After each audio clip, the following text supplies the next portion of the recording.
The State House debates a bill to give more funding to charter schools for their buildings. It is an update to a story we first told you about late last week, and Mike Sharp was in Boise for the debate and has the report from inside the State House. Charter school administrators want more funding to help pay their rent, but traditional school advocates say if that's going to happen, they're going to end up losing money in the long run. I talked with both sides of the issue.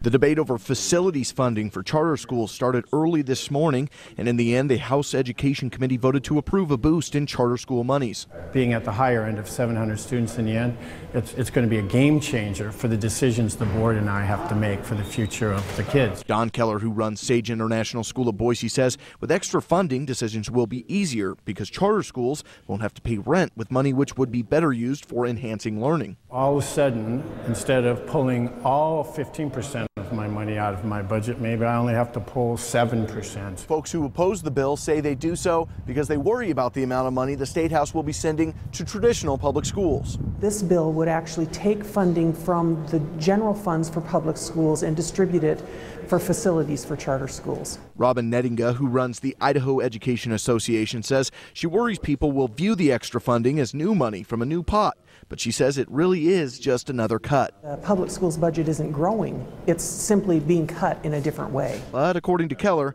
the extra funding is needed to educate charter school kids. Hanging over your head is that roof you never have, and pretty hard to do a really good education without that pretty solid foundation. Nettinga says the IEA isn't trying to hurt charter schools. This isn't about power at all. This is about just making sure that our public schools have the money that they need to do what they need to do.